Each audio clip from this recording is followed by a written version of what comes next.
ज्ञानेश्वरी अध्याय 13वा श्लोक क्रमांक 27 आणि ओवी क्रमांक 1068 ला थांबलेलो होतो। 2-3 ओळी पुन्हा पाठीमागे जाऊया। सुवर्णाचे बाहुभूषणे इत्यादी अलंकार जरी पुष्कळ असले तरी सोन्यात सर्वातील सोन्याचा कस एकच असतो। त्याप्रमाणे हा भूतांचा भास नाशिवंत आहे व त्या सर्वातील आत्मा हा अविनाशी आहे।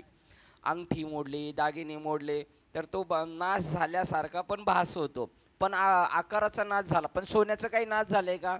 सोन्याचं काही थोडं सुद्धा नुकसान झालेलं नाही। म्हणजे त्याप्रमाणे हा भूतांचा भास हा नाशिवंत आहे। दिसला तरी तो भास कसा आहे? नाशिवंत। मृग जर दिसलं तरी ते कसं आहे? त्याला कधी कधी काय बोललेले? मिथ्या शब्द वापरलेले।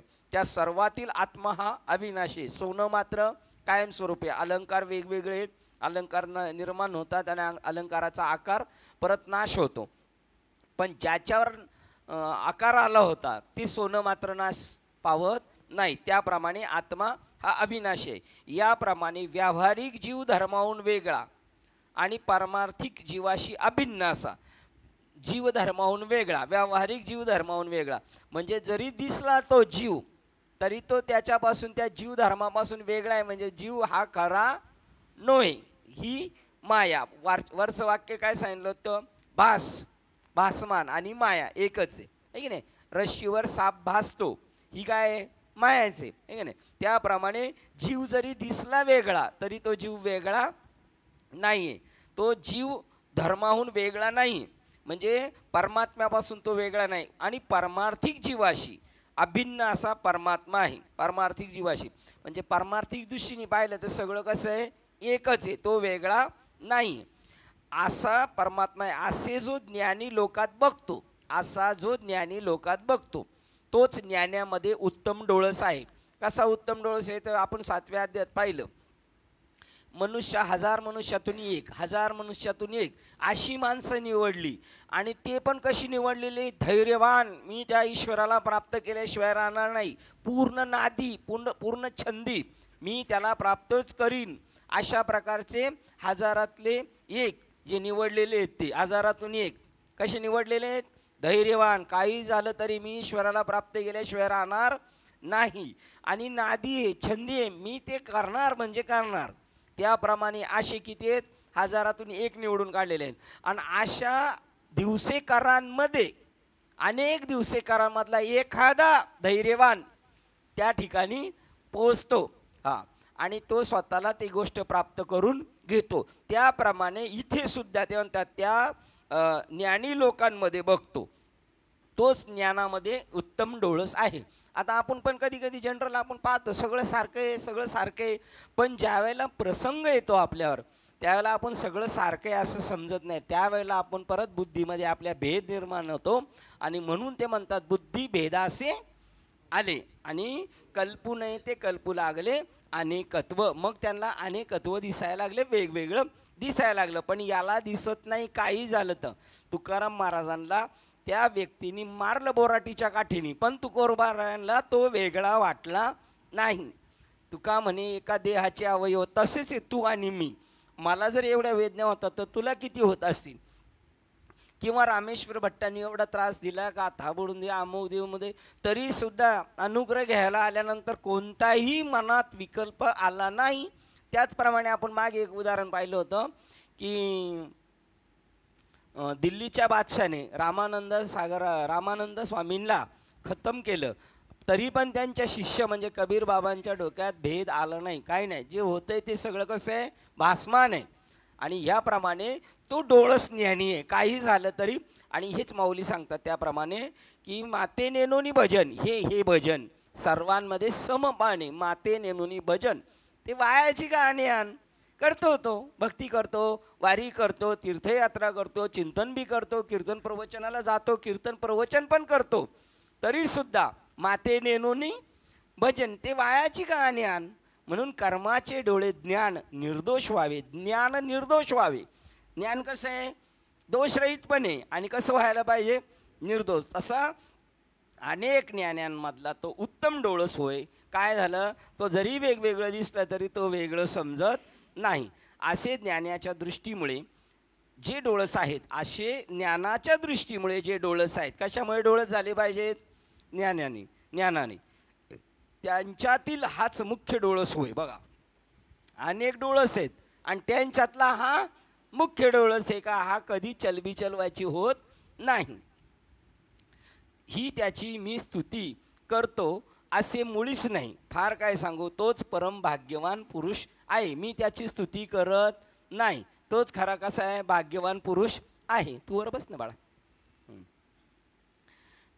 इथपर्यंत काल आपण आलो होतो. आता श्लोक क्रमांक 28 वाचतोय. कारण सर्व भूतांमध्ये समानत्वाने एकरूपाने अधिस्थित असलेल्या ईश्वराला सम पाहणारा आपणच आपल्याला मारित नाही आणि हिंसा करीत नाही. बघा, एवढ्या सगळ्यांमध्ये तो डोळस काय आहे आणि त्यामुळे परमगतीला जातो. जो सगळ्यांमध्ये स्वतःला पाहतो आणि स्वतःमध्ये सगळ्यांना पाहतो, तो कोणाला मारत नाही. आणि अर्जुनाला काम काय करायचं आहे आता? हां, बघा आता, कारण सर्व भूतांमध्ये समानत्वाने, पण पहिलं काय सांगितलंय? आकाराचा नाश झाला अलंकाराचा, तरी सोन्याचा नाश होत नाही. आणि अलंकार जो झालेला आहे तो कशावर झालेला आहे? सोन्यावरच झालेला आहे. त्याप्रमाणे असं जर झालं, बघा आता आपल्याला किती सोपं उदाहरण सापडलं म्हणून बोलतो. अर्जुनाने लढाई केली आणि हे सगळे अलंकार होते त्याच्या पुढे. कोण कोण? समजा भीष्माचार्य, द्रोणाचार्य, कृपाचार्य, कर्ण, हे अलंकार होते आणि हे अलंकार मोडले. सोन्याचं नुकसान झाले का काही? मग त्यांनी मारामारी केलेली आहे का, लढाई केलेली आहे का? आणि जर तुम्ही म्हणाल नाही, कसं म्हणता येईल आपल्याला, पण मग तुमचं असं म्हणणं झालं, तुम्ही नवीन दागिने बनवले आणि 10-5 वर्षांनी परत मोडायला गेले, तर काय केलं? बांगडीचा, अंगठीचा, चैनचा काय केला? सोनाराने खून केला. नाही ना? मग इथं पण तसंच आहे. पण तसं समजणं, दृष्टिक्षेपात येतं, अनुभवाला येणं, ही म्हणायचं ती कसरत आहे आपली. ती आपल्या बुद्धीची कसरत आहे, ती आपल्या भक्तीची कसरत आहे, ती आपल्या भावाची कसरत आहे. ती मेहनत करायची. तुम्ही कॉलेजमध्ये काय करता? सर शिकवतात, पण मेहनत करावं लागते आपल्याला. तशी इथं आपल्याला बुद्धीची मेहनत करायची. काही झालं आणि जसजशी एक स्टेपवर जाणार ना आपण, तसतसा देव आपल्यावर प्रसंग अजून बाका देणार. बालवाडीची परीक्षा कशी आहे? बालवाडीची टाकले, भारताचे 4 तुकडे केले आणि जॉईन कर आणि तेवढाच पास झाला का याला लगेच सिलेक्ट करायचं. आणि अजून त्याला मदतीला आईनी सांगितलं आहे, हा तुकडा तिकडे लाव, तो तुकडा तिकडे लाव, असं. आणि मग परत 10वी पास झाल्यानंतर 11वीला सुद्धा जेव्हा त्याला करायचे, तेव्हा पण त्याला असे भारताचे 4 तुकडे टाकायचे आणि त्याला म्हणायचं जॉईन कर. ती राहणार आहे का परीक्षा? त्यावेळेला तुमच्या बुद्धीच्या पातळीच्या नुसार तुम्हाला परीक्षा अजून कशी होणार? तुमची अवघड होणार. आणि तिथे तुम्हाला कस लागला पाहिजे, त्याचं नाव आहे बुद्धिनिश्चय, आत्मज्ञान. असं घरी बसून किंवा डोंगरात बसून एका याच्यात बसून तर बाबा पार त्या महात्म्याची तो आता आईमाईच काढून टाकतात. मग तू तर तिकडे डोंगरात जाऊन तुला कशाला काय होणार आहे? तो मनुष्य म्हणू शकत नाही रात्रंदिवस आम्हा युद्धाचा प्रसंग, अंतर्बाह्य जन आणि मन. आणि जसजशी लढाई करतो तसतसा प्रत्येक लढाईमध्ये त्याला काय होतं? प्रत्येक वेळेला अनुभव एक वेगळा येत जातो. त्याप्रमाणे आपल्यावर तो हे टाकतो. त्यांनी काय सांगितलं की हे सगळं जरी वेगळं असलं तरी हे मोडत नाही, हे पहिलंच सांगितलं. आणि आता वाक्य काय सांगितलं? समत्वाने एकरूपाने अधिस्थित असलेल्या ईश्वराला सम पाहणारा आपणच आपल्याला मारित नाही आणि हिंसा करीत नाही. म्हणजे दुसरं कोणाला मारलं तरी कोणाला मारल्यासारखंच होणार आहे. मग आपणच आपल्याला मारल्यासारखं, त्यामुळे परमगतीला जातो, तो कोणाला मारत नाही. म्हणजे सोनाराचा धंदा करता करता सोनार निवृत्त झाले आणि त्याच्या जागेवर दुसरा मुलगा त्याचा सोनार आला, पण त्याचा संसार सक्सेस झाला की नाही? तसं हे तुम्ही काम करत असताना तुमच्या वाट्याला आलेलं हे तुम्ही असं करत असताना जर तुमची बुद्धी तशी असेल, काही होय ना जाय, त्यावेळेला तुम्ही त्याच्यात सक्सेस होणार. आता अनात्म पदार्थाची स्थिती पहा. हे शरीर म्हणजे गुण व इंद्रिय यांची एक धोकटी आहे. वात, पित्त व कफ या धातूंनी हे बनलेले आहे. अर्थात वाईट अशा पंचतत्वांनी बनलेले असून हे भयंकर आहे. बघा आता आपल्या बुद्धीला पण नेहमी आपण डोक्यात ठेवलं पाहिजे. ट्रेन पकडतानाच लक्ष ठेवायचं. CST वरून सुटल्यावर भायखळा, दादर, कुर्ला, घाटकोपर अशी थांबत जाईल आणि घाटकोपरला आल्यावर नाही थांबले, त्यांनी उडी मारली म्हणजे ते त्यांनी पहिलंच चौकशी करून बसायचं. काय घाटकोपरला थांबते की नाही, तसं इथे आपल्याला सतर्क राहायचंय. काय सांगितलं आता मगाशी, काय सांगितलं, जेवढे आकार अलंकार झाले ते कशावर झालेले आहेत. आता इथे काय सांगतात, शरीर म्हणजे आता अनात्म पदार्थाची स्थिती पहा. हे शरीर म्हणजे गुण व इंद्रिय यांची एक धोकटी आहे, म्हणजे एक पिशवी. वात पित्त कप या धातूंनी हे बनलेले आहे, अर्थात वाईट अशा पंचतत्वांनी बनलेले असून. वाईट पंचतत्व आहेत का नाही, हे बनलेली असून हे भयंकर आहे. तर 69 बघा बरं. ही गुणेंद्रिय धोकटी देह धातूची त्रिकुटी पंचमेळा वा ओखटी दारुणेही. बघा काकांनी तिकडे एका शब्दावर लगेच डोकवलेले आहे. तिकडं वाईट हा शब्द तिकडं आहे का, आहे ना, वरती ओवीमध्ये टाकले बघा ना. ओवीमध्ये काय टाकले, ओखटी. ओखटी म्हणजे काय, घेण्याजोगी नाही, टाकाऊ असं ओखटी. हे उघड उघड 5 नांग्यांची इंगळी होय. याला 5 प्रकारचे अग्नी लागले आहेत, किंवा जीवरूपी सिंहाला शरीररूपी हरिणाचे एक खोपटच सापडलेले आहे. बघा किती ताळ्यावर राचलं पाहिजे. ही 5 नांग्यांची आज्ञा लागलेली आहे, इंगळीच आहे. आणि जीवरूपी सिंहाला शरीररूपी हरिणीचे एक खोपटच सापडलेले आहे. म्हणजे हा कुठं जाऊन बसलेला आहे सिंह, कोणत्या खोपट्यात जाऊन बसलाय, हरणाच्या. ते त्याचं शिकार आहे, त्याला त्यांनी खाऊन टाकायचंय. देवाला काय करायचंय, हरणाला खाऊन टाकायचं. तसं देव मी हे सरे आणि मग उरला उरे, पण या खोपटीत राहिला हरणाच्या आणि स्वतःला काय समजायला लागला, आता तो हरिण समजू लागा. बघा म्हणजे मध्ये मध्ये टच करतात ते, आहे की नाही. वास्तविक सिंहाला ज्याप्रमाणे हरणीच्या खोपटीचा नाश करून टाकण्यास काहीच प्रयास नाही, नाही का नाही. सिंहाला हरणीचं झोपडं मोडाय काय तकलीफ लागणार आहे का, नाही का नाही, काहीच त्रास नाही का नाही. काय कसं काय शिंदे साहेब, सिंहाला हरणीचं झोपडं मोडायला किती वेळ लागेल, काहीच नाही लागणार ना. आणि आता त्यांना हे सिंहाचं हरणाचंच सांगायचंय का नाही, कोणी, तो सिंह कोण आहे तो सिंह कोण आहे प्रवीण, हे सगळे बसलेले सिंह आहेत, पण यांनी ठरवलंच नाही अजून. त्यानंतर बरी हे ऐकायचं, फक्त अंमलात आणायचं नाही. आपलं हरणाची जो घोपटं बरं आहे की नाही. त्यानंतर त्याला टाकण्यास काही प्रयास लागणार नाही. आणि काकांनी फक्त एक वाक्य सांगितलं, त्याने ठरवलं पाहिजे. म्हणजे आता आपण काय केलं पाहिजे, म्हणजे अजून काय आपण ठरवलेलं नाही आहे. प्रवीणला लय आनंद होतो.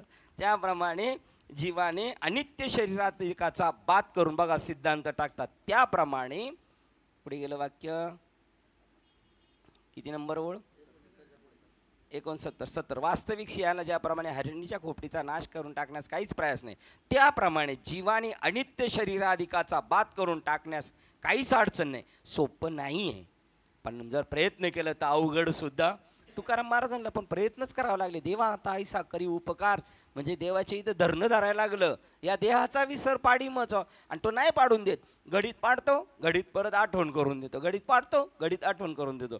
त्यांना सुद्धा धरणं धरावं लागलं तिथं. त्यावेळेला ते झालेले सोपं पण नाही, पण ठरवलं तर मात्र तू का म्हणे सोपे आहे सर्व. त्याप्रमाणे जीवाने अनित्य शरीराधिकाचा बात करून टाकण्यास काहीच अडचण नाही. तथापि काय चमत्कार सांगावा, जीव हा तत्वता नित्य ज्ञान स्वरूप असंग आहे. टाकायची गरज नाही, त्यांनी समजलं पाहिजे स्वतःला, मी कसा आहे, मी असंग आहे, नित्य आहे, मी मरणारा नाही, पण ज्ञान स्वरूप आहे. अशी नित्य उपलब्धी स्वरूप बुद्धिरूपी सुरी अनित्य जे देहाधिक त्यांच्या पोटात घालून त्यांचा बात करीतच नाही. हे आश्चर्य आहे.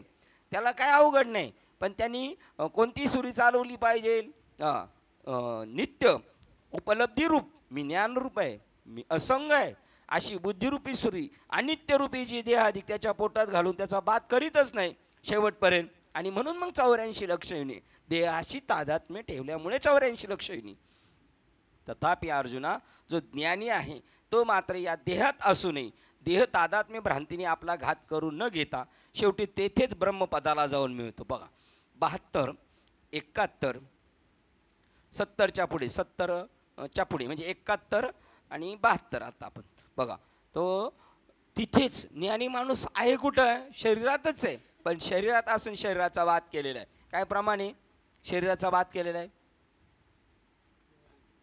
देह असो ऐसा कोठे, देहीचं विदेही बघा, देहात असून तो समजतो मी देहा एवढा नाही, देहा एवढा नाही हे तुकोबारायाचं वाक्य आहे ना, त्याचा हा ठोक ताळा पक्क उदाहरण झालं. अनुरेनुनी थोकडा तुका, मी दिसतो एवढा 3.5 हाताच्या शरीर एवढा नाही, मी आकाशा एवढा आहे. हे कधी बोलू शकतो? देहाच्या पलीकडे गेल्यानंतर, आहे की नाही. 72 तो ज्ञानी आहे, तो मात्र या देहात असून देहात्म भ्रांतीने आपला घात करून न घेता. म्हणजे देहात्म भ्रांतीमध्ये आपण अटकलो तर नुकसान कोण कोणाचं करतंय? आपणच आपला घात करतो व शेवटी तेथेच ब्रह्मपदाला जाऊन मिळतो. तो ज्ञानी मात्र स्वतःचा तिथे घात करत नाही. 72 क्रमांकाची ओळ. परिये ध्येय असता जो नयेची आपण पया घाता, आपणच आपलं नुकसान करत नाही. आणि शेकी पंडू सुता तेथेची मिळे, तेथेची मिळे. कुठून आला? आला सी कोठून या, तेथेची मिळे. आणि कुठे असताना? तिथेच असताना, त्या देहात असतानाच तो देहात तिथे मिळाला असतो. योगीजन योग ज्ञान याच्या बलाने कोट्यावध जन्म ओलांडून आता पुढे पुन्हा माघारी वळणे नाही अशी प्रतिज्ञेने ज्या ब्रह्मस्वरूपाच्या ठिकाणी बुडी देऊन राहतात. बघा, एकदा तिथं गेला का तो माणूस म्हणतो आता परत माघारी आता नाही, बस पुरेपुरे, आता नाही परत यायचं माग, बस. योगीजन योग व ज्ञान याच्या बलाने, योगाने किंवा ज्ञानाच्या बलाने कोट्यावधी जन्म ओलांडून योग साधना आणि परत ही ज्ञान साधना. आता ही ज्ञान परोक्ष ज्ञान साधना असायला पाहिजे. 73 नंबरची ओळ. काका वाचा तिकडे काय? जेथ ज्ञान योगाची नि प्रौढी ओलांडूने जन्म कोडी न निघो जाय बाय या भाषा बुडी देती योगी. हां, म्हणजे तुमचा 72चा.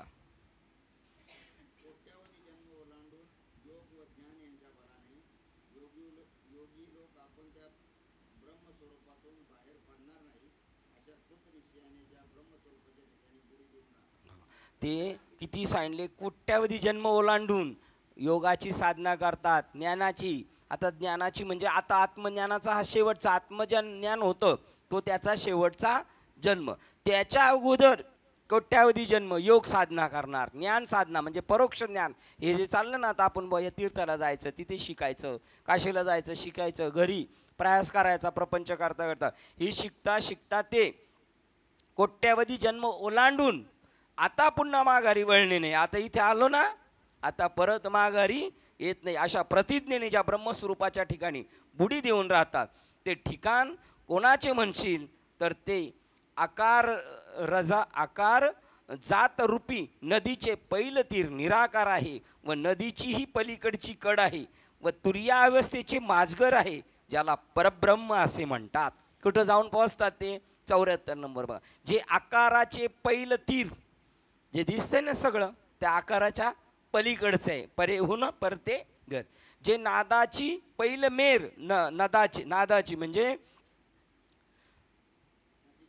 नदीची पाहिजे, नदीची पलीकडील कड आहे, या तिकडच्या तिकडं जाऊन पोहोचतो. व तुर्य अवस्थेचे माजगर म्हणजे एकदम मध्यभागी पक्क्या जागेवर पोहोचला. तुर्य अवस्था म्हणजेच ब्रह्मस्वरूप, वरची स्थिती, उन्मनी. आणि त्याच्या पुढची तुर्य अवस्था आहे, त्याच्यामध्ये तो गेला का तो परब्रह्मस्वरूप. तुर्य अवस्था म्हणजे तो स्वतःला परब्रह्मस्वरूप पाहतो. अशा माझघरात जाऊन राहतो.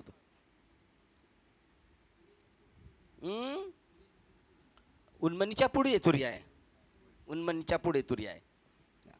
ते तुर्येच्या जे माजगर आहे त्याला परब्रह्म असे म्हणतात. तिथे जाऊन थांबतो तो. म्हणजे आकार त्याच्यात जरी आला, आकार जात रूपी नदीचे पैलतीत म्हणजे निराकार स्वरूपात जाऊन पोहोचतो. आणि असतं गुडे आता आपण निराकार आहोत का आकारवान आहोत? आता पूर्ण विचार करून उत्तर द्यायचं. आपण आकारात आहोत का निराकार आहोत? आपण आता आकारवान आहोत की निराकार आहोत आपण?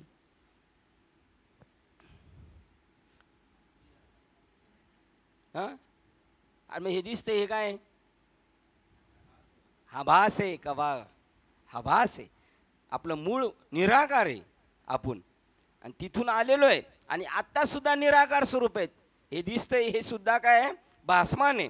मग त्या स्वरूपात म्हणजे कुठं जायला लागते त्याला? म्हणून न लगती सायास सुखे येतो घरा आहे तिथेच ठाईचं बैसोनी, कुठं जायची गरज नाही.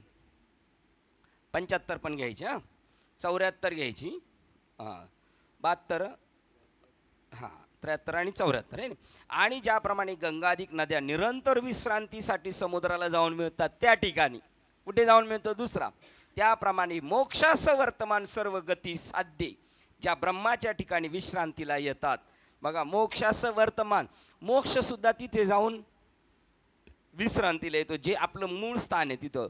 समाधीसुद्धा समाधीचा आनंद घ्यायला कुठे येते, आपल्या निराकार स्वरूपाच्या ठिकाणी. समाधीला असं वाटतं मला आनंद घ्यायचा आहे ना, मग मला तिथं जायचं. म्हणजे समाधीच्याही पुढची आपली एक स्टेप ते सांगतात, ती स्टेप आहे मोक्षाचं वर्तमान सर्व गती साध्य ज्या ब्रह्माच्या ठिकाणी विश्रांतीला येतात. मोक्षाचं वर्तमान म्हणजे काय, मोक्ष आणि तुमचा चालू असणारा सर्व परमार्थ. म्हणजेच ज्याप्रमाणे गंगाधिक नद्या निरंतर विश्रांतीसाठी कुठे जातात, समुद्राला. हा दृष्टांत आणि लगेच सिद्धांत आहे तिथे. नद्या पाहतात म्हणजे तुमची उच्चतम लेवलची, आणि गंगा इतर नद्यामधली आणि सुद्धा पुढची कोणती नदी आहे, गंगा आहे सगळ्यांपेक्षा ती. त्या नद्यासुद्धा, गंगा नदी पवित्र आहे की नाही, का समुद्र पवित्र आहे? गंगा नदी पवित्र आहे का समुद्र पवित्र आहे? शिंदे कन्फ्यूज आहेत. दोघं एकच आहेत, पण तरी पण आता प्रश्न वेगळ्याला विचारलेला आहे. गंगा नदी पवित्र आहे का समुद्र पवित्र आहे? समुद्र ही तिचं फायनल जागा आहे ती. ते पवित्रात पवित्र आहेत, पवित्रात पवित्र आहे.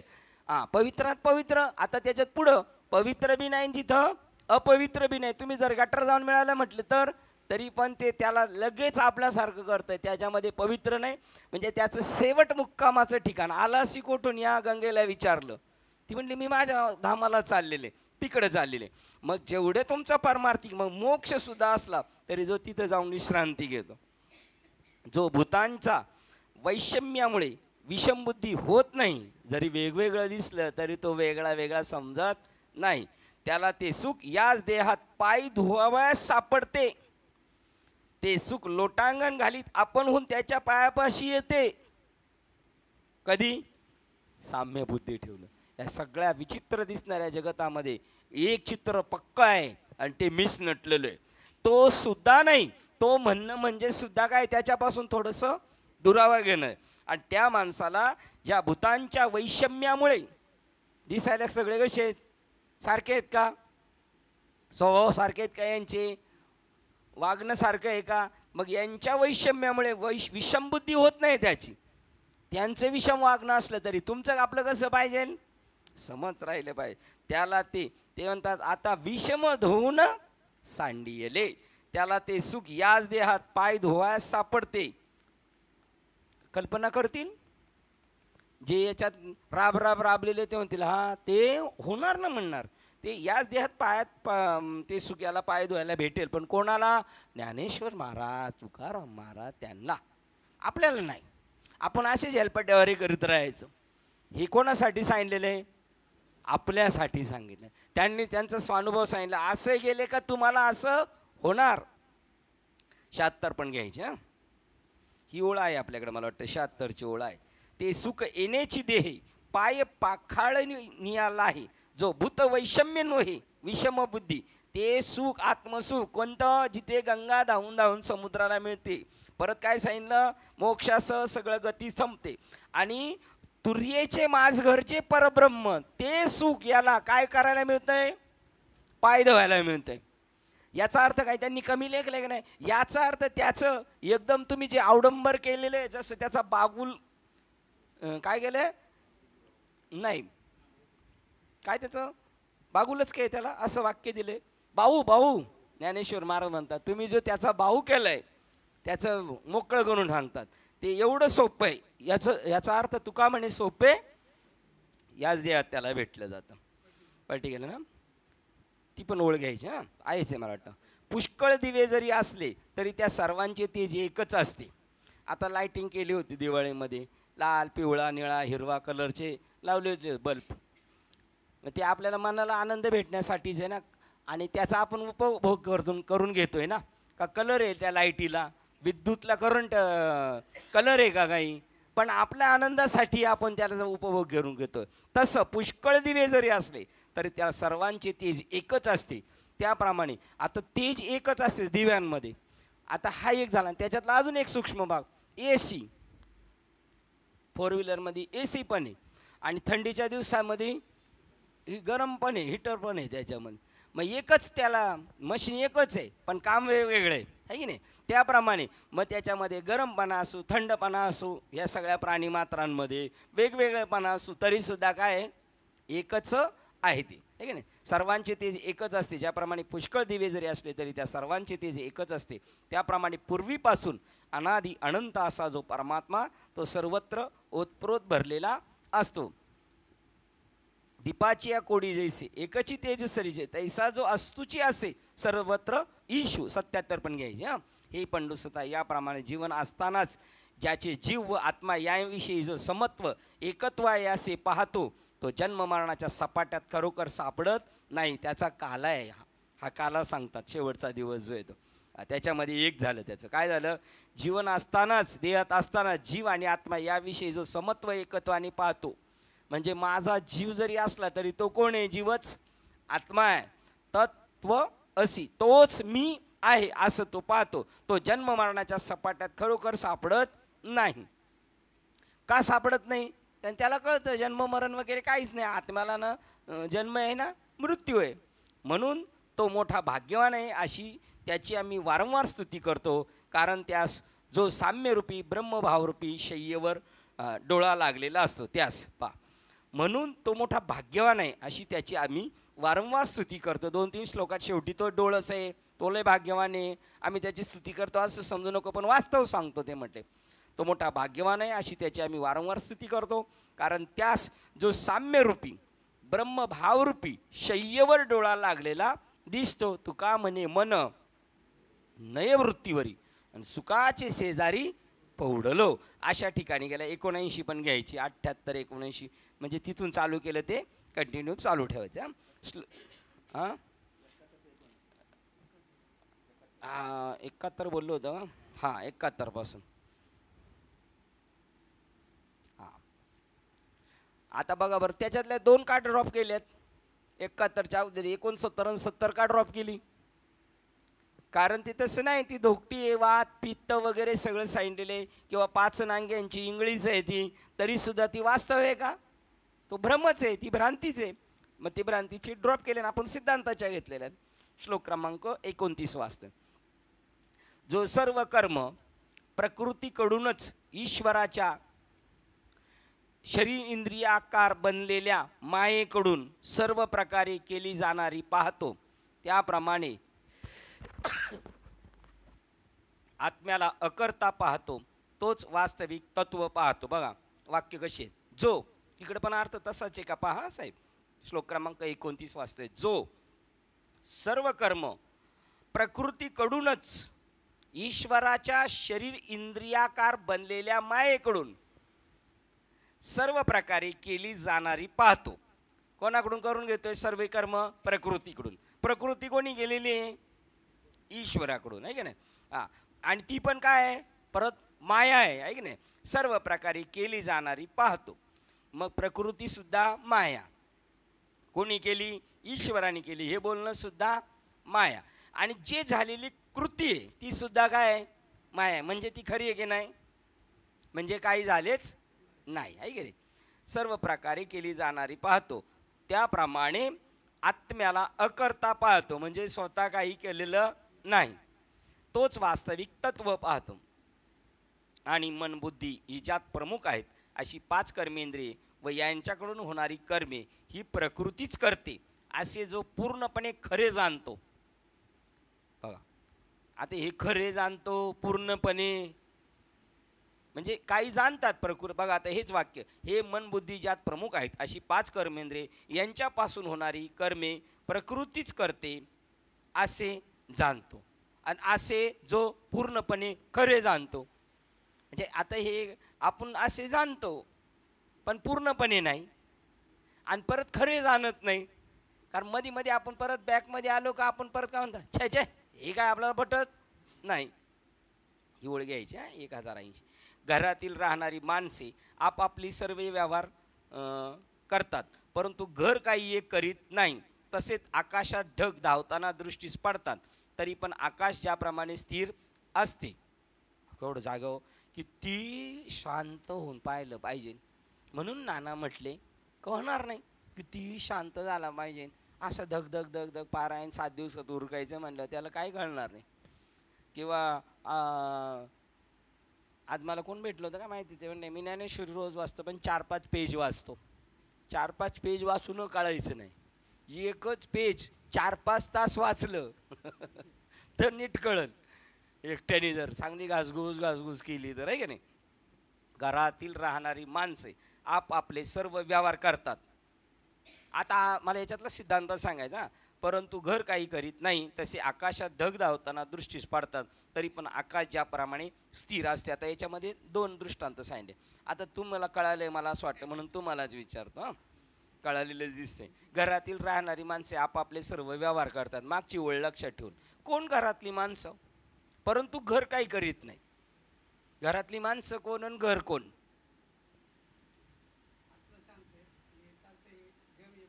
हां हां हां आले, बरोबर आहे. फक्त त्यांना व्यक्त नाही करता आलं.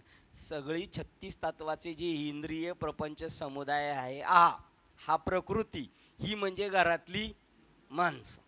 राशन कार्डावर माणसं किती आहेत? 6. तशी इकडे किती आहेत? 36. मामींचा आवाज आल्या मामी वाटतंय ना. हां, आणि मात्र घर म्हणजे ज्याच्यात सगळं चालतं. अख्खं जेवढं कामं चाललीत ही परमात्म्यामध्ये चाललीत, पण तो परमात्मा काहीच करत नाही. बरं, त्याच्याशिवाय काय होत, हे मजस्तवची झाले. असं ज्याने जाणलं तो या जगातून सुटला. दुसरं उदाहरण दिलं, तसेच आकाशात ढग धावताना दृष्टीस पडतात, तरी पण आकाश ज्याप्रमाणे स्थिर असते. आकाशात ढग धावतात. ढग म्हणजे कोण आणि आकाश म्हणजे कोण? हां, ढग आणि आकाश एकच आहे का? हां, इंद्रिय म्हणजे इंद्रिय पळताना दिसली तर या ढग काय, आकाश काय पळत. मग ढग म्हणजे काय? बघा, म्हणजे एवढं पार आपल्याला त्याचा हे करावं लागेल. हे कशासाठी शब्द आहे, हा कशासाठी, आणि त्याचं म्हणणं एका अक्षरात आहे माझा रमा. त्याप्रमाणे प्रकृती आत्म्याच्या प्रकाशाने, बघा त्याप्रमाणे पहिलं पण सांगितलं प्रकृतीच करते, ही 80 ओवी सांगितली. 2 मध्ये परत फिरून 1 राऊंड मारून आणला, स्टेशनला 1 राऊंड मारून आणला आणि परत सिद्धांताजवळ आले. त्याप्रमाणे प्रकृती आत्म्याच्या प्रकाशाने गुणांनी युक्त होऊन पुष्कळ कर्माचा आरंभ करून खेळ खेळते. काय खेळते? इथं मैदानात खेळ खेळतात की नाही पोरं, आणि जाताना मारामाऱ्या करून जातात की नाही. मग आपण मी काय खेळतोय हा, आणि मग भांडणी बी करतो का ना आपण, गावातल्यांशी, घरातल्यांशी, शाळेतल्यांशी, आहे की नाही. मग खेळ खेळताना चिडी गेला ना खेळ, आणि काय गवळून म्हणली खेळ जाऊ देऊ नको रेडी, पण आपलं जातोच रेडी, आहे की नाही. तथापि गुणांनी युक्त होऊन पुष्कळ कर्माचा आरंभ करून खेळ खेळते. तथापि आत्मा हा खांबाप्रमाणे केवळ आधारभूत असून अचल असतो. ही कर्मे कोणी केली हे तो जाणत नाही. बापरे, कोण? आता खांबाप्रमाणे आपण स्थिर राहिलं पाहिजे ना. आता तो खांब स्थिर करायसाठी जात्यावर जर ठेवलेला दगड आहे, तो कशासाठी? मध्ये कोणी बडबड केली तर फेकून मारायला जात्यावर दगड ठेवलेला कशासाठी? तो जो घुटा आहे तो सटकून आपले दात फोडू नये म्हणून त्याला दणका मारून त्याचं डोकं असं चांगलं खुलवून घेतात.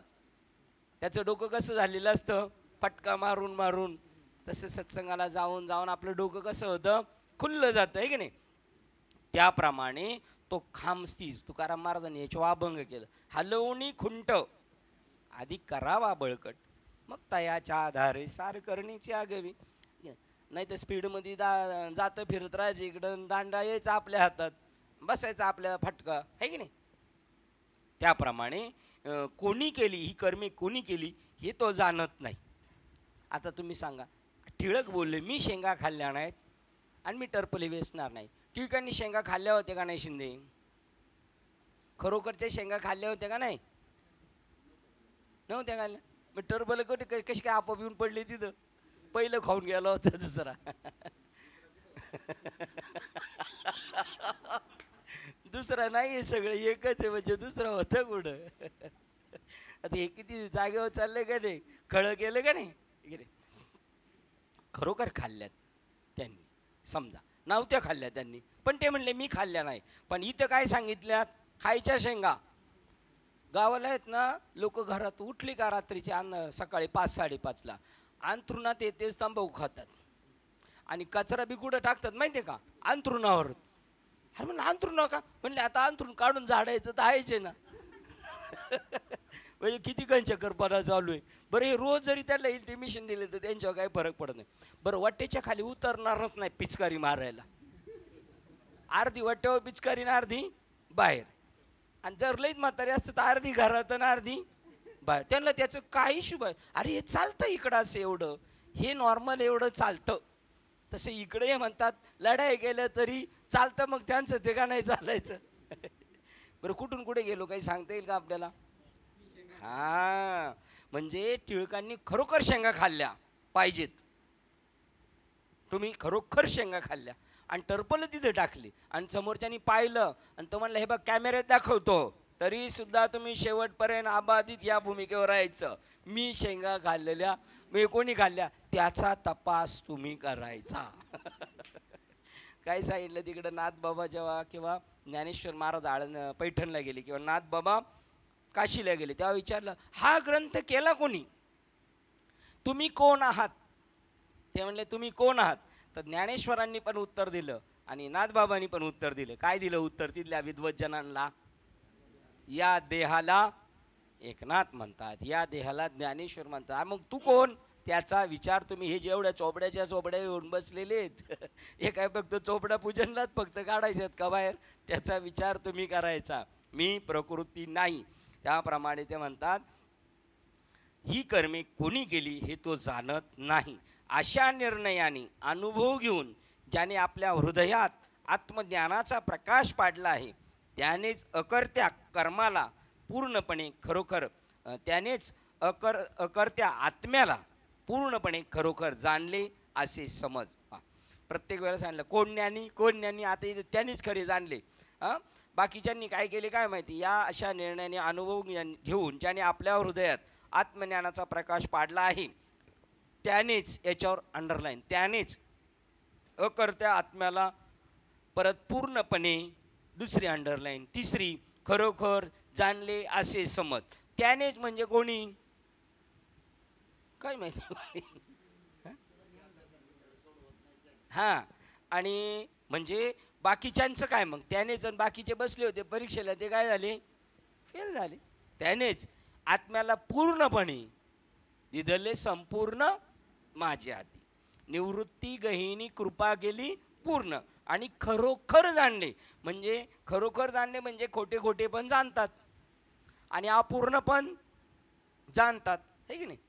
83 क्रमांकाची ओळ पाहूया आपण घ्यायची. ऐसेने येणे निवाडे जयाच्या जीवी उजीवडे अकर्तयाते पुढे देखील तेने. काय त्याचा अर्थ तिकडं मला वाटतं त्यांनी पूर्णपणे आणि खरे असं वाक्य नसावं त्याच्यात. 82 ओळ तुमची, आमची 83.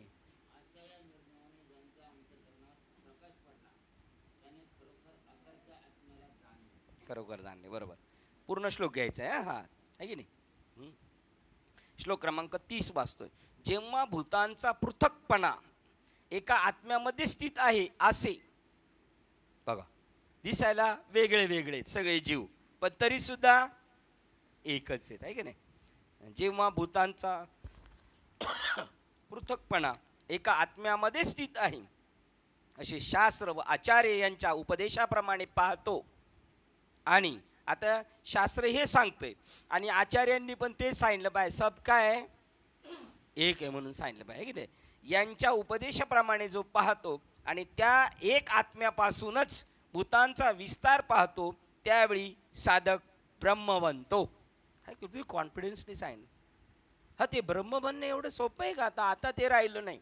आता फक्त खायचं प्यायचं आणि फिरायचं म्हणजे कुठं व्यवहारात बी आणि परमार्था पद्धतीच खाओ प्युअर गुम भोगतो बस, बाकी याच्यावरती काय नाही.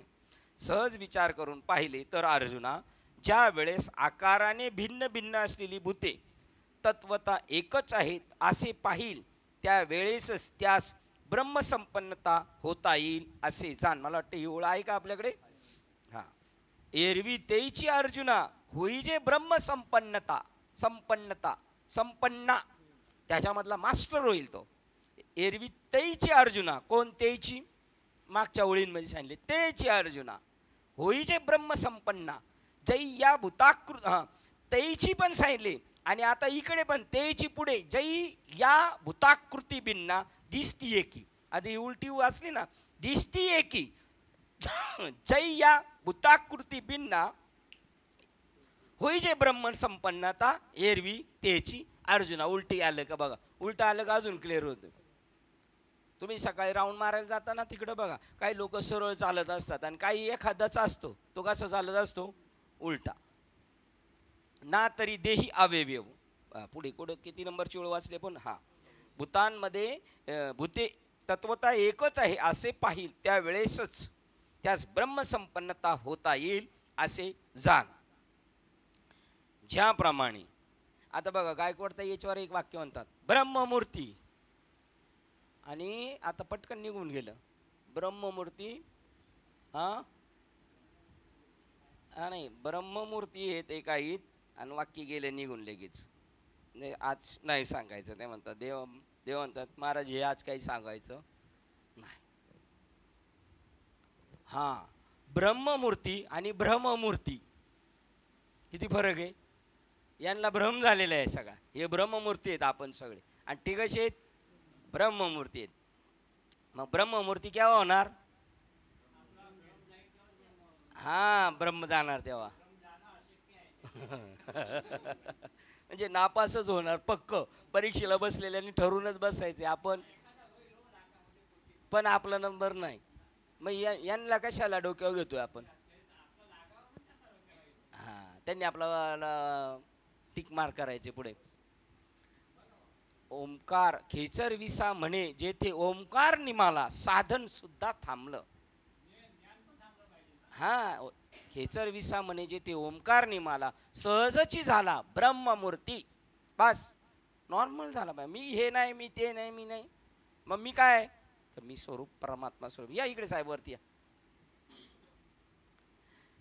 ज्याप्रमाणे पाण्यावरील लाटा किंवा जमिनीवरील परमाणु कण अथवा सूर्यमंडळातील सूर्यकिरणी, एका वेळेला 3 उदाहरणं दिली बघा. ज्याप्रमाणे पाण्यावरील लाटा अनेक आहेत, जमिनीवरील परमाणु कण वेगवेगळे आहेत, अथवा सूर्यमंडळातील सूर्यकिरण सहस्रदळी उगवला किंवा सहस्र रश्मी सर्वाघटी रामदेहादी सूर्यप्रकाशक 1000 किरण, तरी किरण 1000 आहे पण प्रकाश एक आहे. धुलीचे कण वेगळे असले तरी ती काय आहे, पृथ्वीच आहे. आणि लाटा किती असल्या तरी ते काय आहे, पाणीच आहे. अथवा देहातील सर्व अवयव, मनातील सर्व भाव अभावना. बघा आता बघा अजून पुढे पुढे चालले ते, हे कळलं आपल्याला. आता पाण्याच्या लाटा कळतात आपल्याला, ते पक्क कळालेले आहे आपल्याला. त्याच्यानंतर धुलीचे कण कळालेले, 1000 किरण जरी असले ते प्रकाश एक आहे. पण आपल्या देहातील सर्व अवयव, मग डोळा, कान, नाक वगैरे हे वेगवेगळे आहेत. डोळा म्हणजे पाहण्याची शक्ती, तो आत्मा. ऐकणं म्हणजे कान. बहिरा असतो म्हणजे त्याचा कान काय कापलेला असतो का? ती शक्ती त्याची काम करीत नाही. तिथलं काय असेल त्यांनी तिथं फक्त बंद करून टाकलं. असे काही काय असतात तुमचे ते मोबाईलमध्ये पण, तिथे गेलं का ते आपोआप बंद होणार, त्याच्या पुढे जाताच येत नाही. मग कानाची शक्ती, नाकाची शक्ती, श्वास घेण्याची, ही शक्ती मिळून एक आहे. मग देहातील अवयव जरी वेगवेगळे असले तरी तू का म्हणे एका, बस आत्म्याचेच येते. हां, त्याच्यानंतर मनातील सर्व भाव अभावना, तुमच्या आपल्या अनंत वासना भावना प्रत्येक क्षणाला वर खाली चालू आहे सारखं.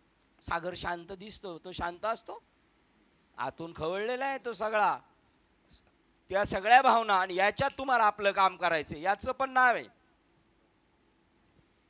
रात्रंदिवस आम्हा अनंत विचार सारखे चालू आहेत. आणि त्या सगळ्या याच्यावर जर ताबा तुम्हाला मिळवता येईल तर फक्त ज्ञानानेच मिळवता येईल. बस या सगळ्याचं उत्तर ते ब्रह्म मी आहे. बाकीचे सगळं जरी असलं तर हे त्याच्या काही चाललेले खेळ चाललेले आहेत त्याचे. देहातील सर्व अवयव, मनातील सर्व भाव भावना व विस्तवापासून निघणाऱ्या सर्व ठिणग्या. बघा आता कसं उदाहरण दिलं. त्या वेगवेगळ्या ठिणग्या आहेत ना, 1 नंबर ठिणगी, 2 नंबर ठिणगी, 3 नंबर ठिणगी, नाही का नाही. या सर्व गोष्टी आपल्या उत्पत्ती स्थानापासूनच भिन्न दिसल्या, तिथून जिथून निर्माण झाल्या तिथून, तरी ज्या भूमिकेपासून त्या उत्पन्न झाल्या आहेत त्यांच्याशी खऱ्या साम्यत्वानेच एकरूप असतात. जिथून निर्माण झाल्या तिथूनच भिन्न आहेत त्या, तरी सुद्धा ही बुद्धी, ही भूमिका होणं अवघड आहे. तुम्ही म्हणले ही भूमिका होणं अवघड आहे आपल्या. अर्जुनाला ठेसून ठासून तयार केलं, 18 अध्याय त्याच्यासाठी खर्च केले. भिन्न दिसल्या तरी त्या भूमिकेपासून त्या उत्पन्न झाल्या, त्यांच्याशी खऱ्या साम्यत्वानेच एकरूप असतात. 86 हे कंटिन्यू घ्यायचेच आहे तर सगळ्या. त्याप्रमाणे मी हे सगळ्यात घ्यायच्या, तर मग ज्ञानेश्वरीच घेतलेली काय वाईट आहे, ठीक आहे नाही. आता हे ओळी सेपरेट काढण्यापेक्षा फक्त मार्किंग केलेलेच बरे पडेल आपल्याला, आणि सबको देणे का नाही. कारण काय माहिती आहे का, अजून याच्यामध्ये चहावाले ना, चहा शंकर विलासचा चहा आहे. तुम्हाला नसेल माहिती शंकर विलास, तुम्हाला माहिती आहे. तर त्याची जी टेस्ट आहे ते बाजूच्याला चहाचंच दुकान आहे पण त्याची वेगळी का नाही. मग त्या शंकर विलासला म्हणलं जाऊ द्या, तुझा चहा 10 रुपयाचा आहे ना, आज 100 रुपये तुला देतो, पण तुझा फॉर्म्युला सांग रे. तू लगेच सांगेल की नाही आपल्याला, काय त्याला लगेच दुकान बंद करावं लागेल, आहे की नाही. तसं ज्ञानेश्वर महाराजांचा विचार नाही आहे. पण तसं पाहिलं तर असेच होतात माणूस, पोपटपंची करायला लागतो ना मग, आणि विसरून जातो. पोपटपंचीच जास्त झाली ना वास्तव ज्ञान. म्हणून पण त्यांनी गुढ गम्य ठेवलेलं आहे. आणि इतकं गुढ गम्य जरी तो ओपन केलं तर आपल्या डोक्यातच गम्य करून ठेवतो तो. वाचलं तरी काय क्लिक होऊन देत नाही. नाथबाबाला किती रात्री घातल्या तिथं, नाथबाबाचे गुळगुळ त्या गणगोळ्या उघळून उघळून उघळून उघळून एक दिवशी हिसाब लागला, टाळीच मारली. तुम्ही जशी मारता तशी एक सापडलं ना त्यांना, त्या दिवशी टाळी मार. त्याच्यासाठी राबावं लागलं. आपल्याला काहीच नाही बाबांनी राबायला लावलं. आपण लय भाग्यवान. कडी केली त्यांच्यावर, ताण आणला ताण. हे पटायचं नाही, इतरांना पटायचं नाही का त्यांच्यापेक्षा तुम्हाला सहज दिलंय. त्यांना खूप मेहनत करावं लागली. नाथ बाबा जनार्दन स्वामी पुढे खाल्ले, जेवून झाल्यानंतर ती 100 पावलं चालतात ना, त्याचे पान खाऊन चालायचे आणि त्याच्या मागे पिकदाणी घेऊन जायचे. कधी बाबाला वाटव तेव्हा. आता आपल्याला असं करायला म्हण का, आपल्याला रोज इकडं आले तरी बडबड आहे, रोज इकडं आलं तरी. आता एवढं जर करायला लागलो तर. पण त्यांनी सोसलं, बापाने जास्त मेहनत केली आणि पोरांना आयत्त करून ठेवलेलं आपल्याला. ही बाबाची पुण्य आहे. ज्ञानेश्वर महाराजांची ज्ञानेश्वरी कळायला सुद्धा बाबांनी पुण्य आपल्याला पाठवलं. त्यांनी त्यांचं स्वतःचं दिलं, आपल्या पदी बैसविले. बाप रखमादीवर दिलेले बघता वरदान, जा तुझं काम होणार. आता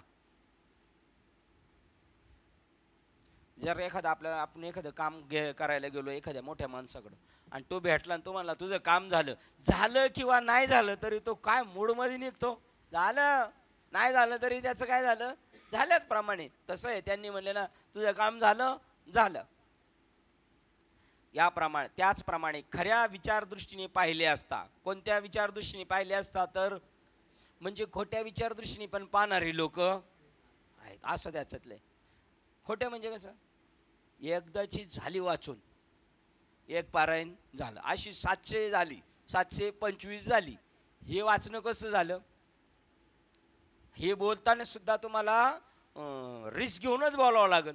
नाही तर ती एक आजी कशी तिच्या डोक्यावर कावळा बसलाय तरी ती ज्ञानेश्वरी वाचती की नाही. त्या आजीच्या डोक्यावर कावळा बसायचं पुण्य आहे आणि तुमच्या डोक्यात देव बसण्याचं पुण्य श्रीपाद बाबाचं आहे. त्याचं कौतुक आहे का कोणला, त्याचं कौतुक आपल्यालाच नाही, आपल्यालाच राजालाच दिवाळी माहित नाही. आणि आपण दुसऱ्याची जातो खुशामत कराय, तू तेच बघ. काही दिवसांनी दशकिरीला ज्ञानेश्वरी महाराज आणि कावळा पण घेऊन जायला लागणार. त्याप्रमाणे खऱ्या विचारदृष्टीने पाहिले असता विश्व प्रपंचातील, बघा आता सिद्धांताकडे आले, त्याप्रमाणे खऱ्या विचारदृष्टीने पाहिले असता विश्व प्रपंचातील भिन्न भिन्न भूताकार अखिल विश्व एकाचाच आहे. एकाचेच आहे का? एकाचाच आहे तिकडं, एकाचाच आहे, किंबहुना एकमेव परमात्म स्वरूपच आहे असे जेव्हा दृष्टीस भरेल, काय झालं पाहिजे? डोळ्यात भरलं पाहिजे. अनुभवास येईल. डोळ्यात भरेल म्हणजे कंसात अनुभवास येईल. त्यालाच ब्रह्मरूप संपत्तीचे जहाज सापडले. आता होडी नाही, जहाज. अजून त्या जहाजात बसलं का जी दिसतील त्यांना या रे या रे बसा, बुडायची भीती नाही. साखरे बाबांचा अर्थ किती आहे? 1 2 3 4 4 ओळी केलेले आहेत, 4 5 ओळी केलेले आहेत. वाचा बरं साहेब. 86चा अर्थ तुमचा, आमचा 87चा वाचलाय.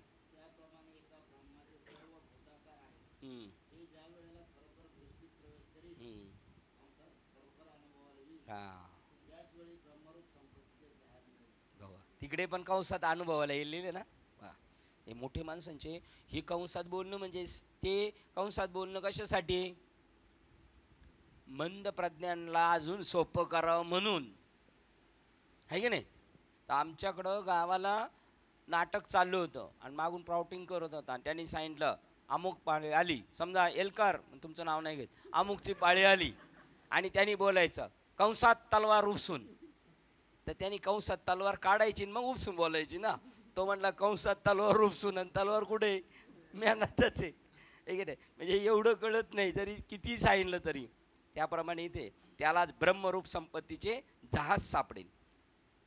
मग तो 87 कंटिन्यू चालू ठेवायचा.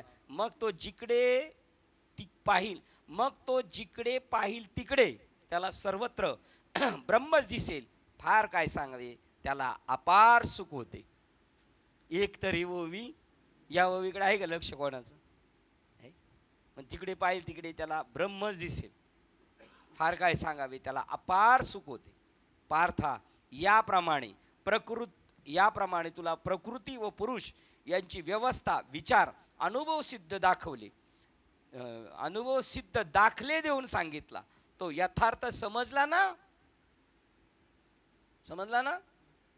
समजला ना यथार्थ? काय झालं? खांदा दुखायला समजला पण का वळाला पाहिजे तो, है ना? ही खात्री करून घेतात. ते कळालं ना? काही शंका, ते मिलिटरीमध्ये काही शंका नाही, ते पुढे गेल्यावर घोटाळा करणार तो, ठीक आहे ना? अरे ज्याप्रमाणे चूळ भरण्यास अमृत हातात यावे किंवा ठेवा जसा दृष्टीच पडावा, तेवढ्याच योग्यतेचा हा प्रकृती पुरुष विवेक लाभ आहे असे मान.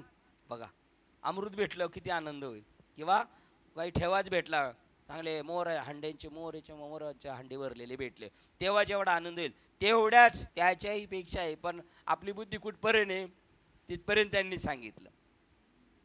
हे सुभद्रापती, हा आनंद आपण उपभोगतोय रोज. त्यामुळे आपण माल आहे, आपल्याला आनंद वाटतो. आणि जो येत नाही तो म्हणून काय येड्यासारखी पळत येत, रोज सकाळी 7ला इकडे पळत येत आणि संध्याकाळी 8:30ला तिकडे पळत. मग कुठं तरी एकच पळावं ना यांनी. हे इकडं अनुभवलेलं ऐकलेलं तिथं, इकडं ऐकलेलं तिथं काय करायचं? जाऊन अनुभवायचंय. आणि अनुभवल्यानंतर परत कुठं मागं पुढं झालं हे चेक करायचं.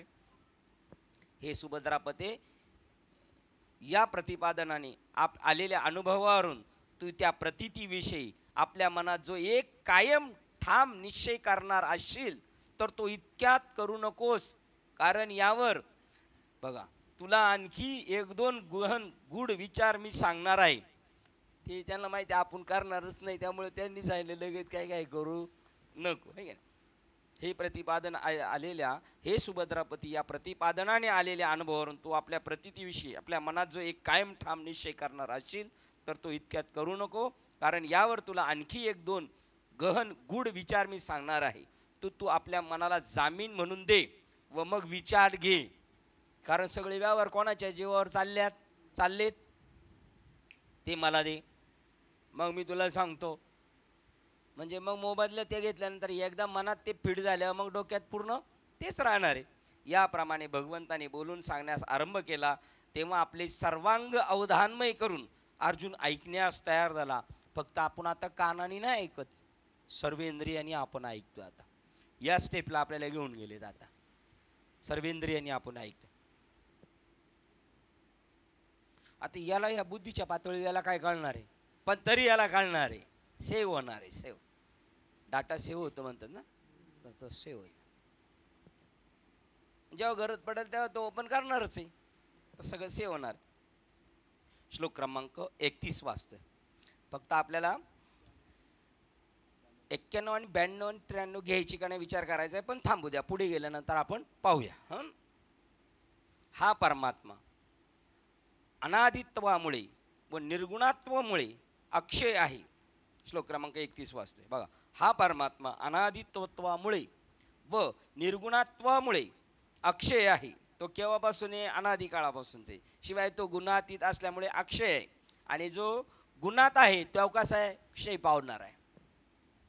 हे कुंती पुत्रा, हा शरीरात स्थिर असलेलाही काही करीत नाही व कर्मफलाने लिप्त होत नाही. तो शरीरात असून काही करीत नाही, निर्गुणामुळे अनादित्वामुळे हा परमात्मा काही करीत नाही आणि कर्मफलाने लिप्त होत नाही. केलंच नाही म्हणलं लिप्त होत नाही. अर्जुना, ज्याप्रमाणे सूर्याचे प्रतिबिंब पाण्यात पडले असता, साहेब तुमचा श्लोक आला. अर्जुना, ज्याप्रमाणे सूर्याचे प्रतिबिंब पाण्यात पडले असता ते सूर्यबिंब ज्यापासून अलिप्त असते, पाण्याने ओले होत नाही, त्याप्रमाणे परमात्मा म्हणून ज्याला म्हणतात तो असा शरीरात असूनही प्रकृती गुणाने लिप्त न होता शुद्ध स्वरूप असतो असे जाण. काय कर, असं जाण, असं अनुभवला येऊ दे. काय, सूर्यबिंब जरी पडलं तर ते ओलं होत नाही. सूर्य किती लांब आहे, त्याप्रमाणे जरी तुम्ही आपण ह्या कर्मात ढकललेलो आहे, पडलेलो आहे, तरी आपल्याला काही चिटकलेलं नाही. असे काय कर तू, जाण. कारण हे किरटी, कारण जाण का म्हणले, ऐकतोय सगळं पण काय करीत नाही, तू जाणत नाही. नाही तर ऐकतोय सगळं. आता आपल्याला तसंच सांगितलेलं, ऐकायचं ह्या कानांनी आणि या कानाने सोडून द्यायचं. कारण हे किरटी, पण मग ऐकतानाच असं ऐकायचं. हा, म्हणजे इकडून काय बाहेर पडणार नाही. मग इकडं ओव्हरफुल झालं का ते परत कुठं जाईल, त्याला मग वाट शोधावंच लागेल, ते आज जाईल त्यावेळेला. कारण हे किरटी सूर्य पाणी उत्पन्न होण्याचे पूर्वी, अगोदर व नंतरही होता त्याप्रमाणे कायम असतो. पाण्यात तो प्रतिबिंबित झाल्याचे दृष्टीच पडते, परंतु इतर अज्ञानी लोकांच्या दृष्टीने त्यास ते प्रतिबिंब सूर्यच भासते. पुढं पाण्यात पडलेलं प्रतिबिंब किती कोसाच्या अंतरावर आहे, पण त्याला असं वाटतं, बिंब किती अंतरावर आहे आणि प्रतिबिंब सूर्यच भासते. त्याला काय वाटतं, ते एवढे अज्ञानी असेल काय कोणी. नदीत पडलेला सूर्य तो म्हणतो खरा सूर्य पडलाय नदीत, असं कोण समजेल का? असं समजेल कोणी? शिंदे साहेब समजेल असं कोणी? हे म्हणतात मेंढर समजतात. बरं आहे का नाही. आणि आता हे कोणासाठी सांगितलंय? हा, मग आपण मेंढर आहेत काय? बघ आहे ना मेंढर. काय म्हणले दादा कोंडके, सांगून गेली ज्ञानेश्वरी, माणसा परीस मेंढर बरी. माणसा परी ती बरी आहेत का माहिती आहे का? पुढे शेळ्या चालल्या का ते गपचूप मागं चालतात, स्वतःचं शानपाना करत पडत नाहीत. ते शेळ्या जशा चालतील तशा शेळ्या पडत नाही, मेंढरं पडतील. पुढं कोण चालल्यात? शेळ्या जाणं, आणि त्याच्या मागं चालायचं. तसं जाणता पुढं चालल्या का नाही, त्यांनी त्याच्या मागं चालायचं. आंधळा आणि काय करायचं, डोळ्याच्या मागे बिंदात चालायचं. म्हणजे सूर्य पडलेला समजतो की नाही, प्रतिबिंब पडले, पण बिंब पडले असं समजतात की नाही. म्हणजे आपण या शरीरात आलोय आणि आता आपण जीव झालो असं वाटते की नाही आपल्याला. म्हणजे आपण कसे झालो मग? अज्ञानी. आणि बाबांनी काय सांगितलं तुम्हाला? तुम्ही माणूस नाही, तुम्ही जीव नाही, तुम्ही कोण आहात? परमात्मा आहे. ज्याला शोधायला निघाले तेच तुम्ही आहात. कार्यक्रम कुठं निकाली लागली कुस्ती आपली, तिथंच लागलेली पहिल्या दिवशी. पण आपल्याला डाऊट आहे, म्हणून ज्याला डाऊट आहे त्याने त्या वाऱ्या अखंड करीत राहायच्या. हां, ज्याला डाऊट आहे ना त्यांनी काय करायचं, हां, अखंड वाऱ्या करीत राहायच्या. आणि ज्या दिवशी निकाल, कोर्टात कुठपर्यंत जायचं आपल्याला? कोर्टात. आता ज्यांचे सारखे चाललेत याचा अर्थ काय समजायचा आपण? निकाल लागले नाही. बस कुठच्या वाऱ्या बोलतोय मी? हा, हे जे चालले ना देव देव देव देव चालले म्हणजे यांचे अजून निकाल लागले ना. ज्याचा निकाल लागला त्याचा पत्ता संपला, तो नाही येत. आणि आला तर दुसऱ्याला शहाणं करायला येईल तो. पण हे शहाणे करायच्या ऐवजी एडेच करायचं काम चाललेलं आहे. त्याप्रमाणे आत्मा देहात आहे असे म्हटले जाते ते काही खरे नाही. तर देह उत्पन्न होण्याच्या पूर्वीपासून तो आत्मा जेथे होता तेथेच आहे आणि नंतर देह गेल्यावरही असतो. बघा साहेब, याचं क्लिअर आहे. असं तो जेथे होता, सूर्य कुठे होता आणि आत्मा कुठे होता? शरीरात गेला. हे म्हणणे खरे नाही. म्हणजे कसे खरे नाही? कसे खरे नाही? तो जेथे होता तेथेच होता. म्हणजे कुठे होता तो? हां हां. मग आता कुठे आहे तो? आता कुठे आहे? मात्र शरीराच्या आत आहे की नाही? जिथे होता तिथे. ही पोकळी पहिलीच होती, फक्त यांनी काय केलंय? का दीपक बाबांनी पोकळी पण निर्माण केली? हे निर्माण केलं, हे पहिलंच होतं. तसं शरीर त्याच्यावर आलं. कुंभाराने माठ केला, त्याच्या अगोदर आकाश पहिलंच होतं की नाही? त्याच्या बघ. मग हा इथेच होता, पण आपल्याला असं वाटतं याच्यात आला. आता हा माठ आकाशात आलाय का आकाश माठात आले? आकाशात माठ आला. बरोबर आहे ना यांचं बोलणं? हा, म्हणजे माठ कशात आलेले? आकाशात आलं का आकाश माठात आलंय? हा, आणि मग माठ कुठं आलाय? हा, मग आकार तो कुठं आकार घेतलाय त्या माठानी? आकाशात घेतला. म्हणून तो जे ते आहे. आणि माठ फुटला तरी आकाश फुटतं का नाही? माठ फुटलं. मी मैतीला ते सांगितले. मी रडत आहेत का? मैतीला काय सांगितलं? मडकं फुटलं म्हणून रडतात का आकाश फुटलं म्हणून रडतात ते? हा, खेळ आहे तो. म्हणजे मैतीला मडकं फोडणं खेळ आहे आणि रडणं बी खेळ आहे. खरं आहे. पिक्चरमध्ये रडती हिरोईन, तर खेळ आहे का खरं रडती ती? अहो, तिला रडण्याचे पैसे दिले म्हणून ती रडती. आपल्याला रडायचे पैसे दिले. हा गेला म्हणजे याच्या नावावरची कुठं येणार आहेत?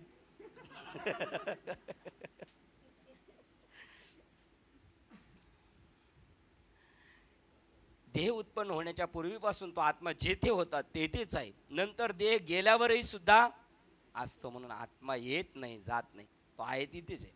ज्याप्रमाणे आरशात आपले मुख बिंबलेले असतात, ज्याप्रमाणे आरशात आपले मुख बिंबले असतात, त्यात प्रतिबिंब जशी संज्ञा येते, त्याप्रमाणे आत्मा देहात वास करतो. म्हणजे प्रतिबिंब रूपाने अंतःकरणात असतो.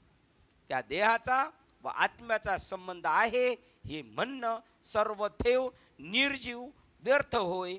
हे पहा, वारा आणि वाळू यांची कधी गाठ मारणे हे कोठे आहे का? एवढा त्याचा संबंधच नाही काही त्याचा. एवढं त्यांच्यामध्ये आरशात माणूस गेला म्हणणं म्हणजे किती चक्रम समजायचा. आणि आरशात दिसत नाही म्हणजे मेला लगेच समजायचं.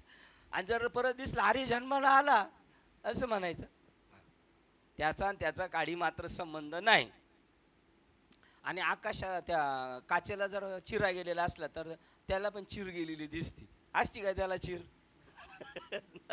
जो जसा आहे तसाच आहे की नाही? तसेच अग्नी व कापूस. बघा, वारा आणि वाळू यांची गाडं कशी बांधता येईल? नाही. तसेच अग्नी आणि कापूस ही दोन्ही दोऱ्यात कशी ओवता येतील? अग्नी आणि कापूस ओवता येईल की नाही? आणि नाही ओवला असं म्हणू नका बाबा. तुम्ही पंथी करताना युक्तीने करता की नाही? पंथी करताना मग त्यावेळेला वाटतं का तसं आपल्याला याच्यामध्ये ओवलेलं आहे त्याने? तसाच अग्नी आणि कापूस ही दोन्ही दोऱ्यात कशी ओवता येतील? उद्गारवाचक. आणि आकाश व पाषाण यांचा सांधा जोडून कसा बसवता येईल? आकाश आणि दगडाचा याचा कसा बसवता येईल? नाही, एवढा फरक आहे त्यांनी. एकाच ठिकाणाहून निघून एक मनुष्य पूर्वेकडे जाण्यास निघाला आणि एक पश्चिमेकडे जावयास निघाला, मग त्याची गाठ पडावी कशी? एक इकडे निघाला आणि एक इकडे निघाला, गाठ होईल का त्यांची? त्याप्रमाणे प्रकृती आणि पुरुष यांच्यामध्ये एवढा फरक सांगितला. आणि मध्ये काय सांगितलं होतं? हे तुम्हाला भासतंय म्हणून, आहे की नाही? साप आणि रश्शीमध्ये एवढा किती फरक आहे? साप आणि रश्शीमध्ये, आहे की नाही? मग सापावर रश्शीवर साप आहे, रश्शीवर साप आहे का? पण तुमचा काय आहे तो भासमान आहे. त्याप्रमाणे देह व आत्मा यांचा संबंध आहे. आता बघा, इकडे सांगितलं त्यांची कशी गाठ पडावी, पूर्वेकडे निघाला आणि एक पश्चिमेकडे निघाला, त्यांची कशी गाठ पडावी एक. दुसरं काय सांगितलं, कापूस आणि अग्नी, आकाश आणि पाषाण हे जसे वेगळे आहेत की नाही, त्यांच्यामध्ये किती फरक आहे. आणि त्याप्रमाणे देह व आत्मा यांचा संबंध आहे. म्हणजे आहे म्हणून सांगितले का? त्याप्रमाणे म्हणजे नाही. उजेड व अंधार यांचा जसा संबंध, मेलेला व जिवंत मनुष्य यांच्यातील एकमेकाशी जितका संबंध, त्याप्रमाणे आत्मा व शरीर यांचा संबंध आहे असे समज. रात्र आणि दिवस यांचा संबंध आहे. गाठभेटच नाही त्यांची. रात्रीच्या दिवसाची गाठभेट होती का? नाही. जिवंत मनुष्य आणि मेलेला मनुष्य, असं कोणी म्हणलं का काल मेलेला मनुष्य मला भेटला होता म्हणून? नाही. त्यांचा जसा संबंध आहे म्हणजे संबंध आहे का त्यांचा?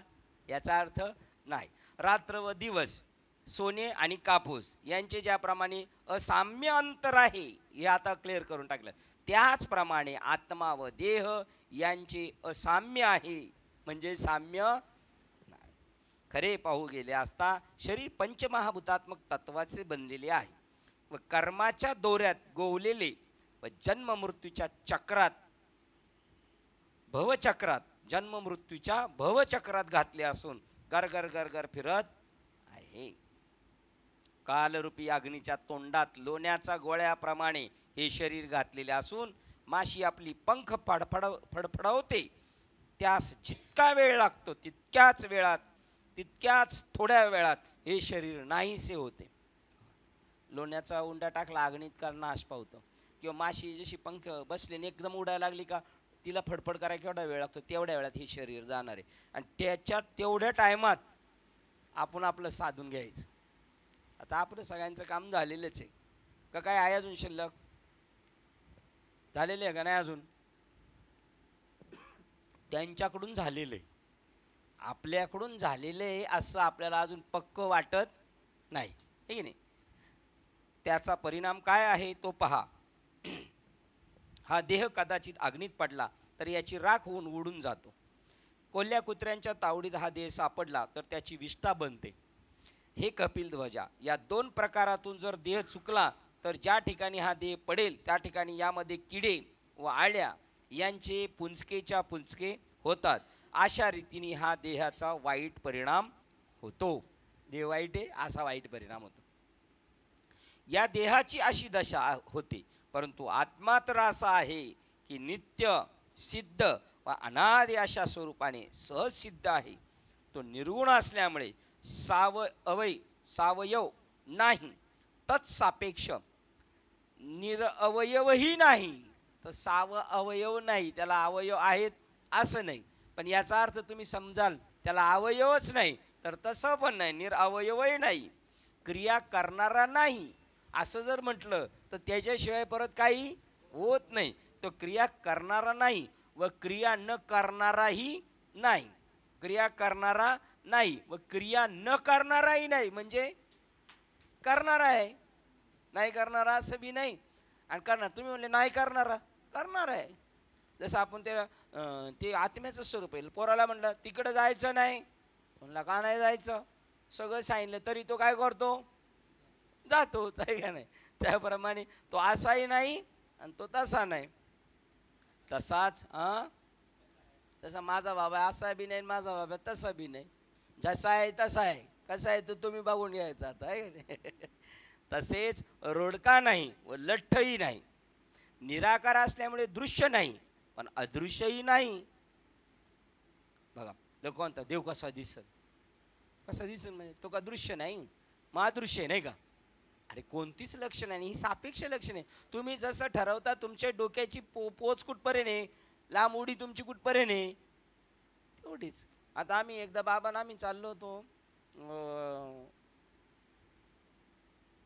राधाबाईच्या गावाला. तर बाबा म्हणले आम्ही गाडीत बसलो तर म्हणले बघा ना, ती राधा कुठं आणि कृष्ण कुठं, आणि राधा नेहमी यायची तिकडं गोकुळामध्ये, कशी काय एवढं लांब येत असेल, आपल्याला गाडीला 2-2 तास लागतात तिथून त्यांच्याकडे जायला, तेवढं अंतर आहे तिथं. तर ती म्हणले तुम्ही आपली आपली उंची केवढी, आता आपण जास्तीत जास्त लंबू माणूस पाहणार केवढा त्यावेळेला. ते म्हणले ताडाची झाडं पाहिली का ताडाची, तशी 7 ताडाची झाडं एका एक असा एक माणूस त्यावेळेला असायचा. मग त्यांची टांग केवढी असेल बघा म्हणले तुम्ही, म्हणजे ती किती रान उरकत असते झटाझट, त्यांचं स्पीड किती असणार आहे. 7 झाडं ताडाची एकावर एक त्या काळातली माणसं. आता एक माणूस 7 माणसं एकावर एक उभी केली तर एक ताडाचं झाड होईल. का नाही? हा ते तरी वेगळंच आहे. ती ताडाची झाडं त्या त्या काळाची ताडाची झाडं होती. म्हणजे आत्ताचा रांजण आणि रावणाच्या काळातला रांजण, तर त्याच्या त्या एकदा हे कलियुगातली माणसं गेली तिकडं, इकडं तर म्हणले हे काय, ते म्हणले तळं आहे तळं. तळं नाही म्हणले, ही कुंभकर्णाची कवटी पडलेली आहे त्याच्यात पाणी साठलं आणि त्याचं नाव काय. तुम्हाला माहिती आहे ना कुंभकर्णाच्या पोटामध्ये कैची गेली होती, माहिती आहे. हेच कीर्तनात जास्त आहे का नाही, हे कीर्तनात जास्त आहे का नाही. एक नावी हा बघा, हे बहुश्रुत श्रोते आहेत. म्हणजे ज्यावेळेला तो झोपेत असताना दाढी करायला गेला आणि मिशी उडवत असताना त्याने मोठा श्वास वाढल्याबरोबर कैची आत डायरेक्ट, आणि कैची आत गेली म्हणून शोधायला तो न्हावी आत गेला. त्यावेळेला तो न्हावी तिथे शोधता शोधता तिथं एक माणूस आतमध्ये दुसरा भेटला. तो म्हणला तू कशाला आला, म्हणला माझी कैची शोध आहे. अरे म्हणला माझी म्हैस 6 महिने झाले आतमध्ये शोधते अजून भेटली नाही. म्हणलं तू कसा असेल बा, त्यावेळेची उंची त्यांचं धावणं वगैरे. आता हे असं ऐकायला कसं वाटतं आपल्याला, हे असंच बरं वाटतंय ठीक आहे.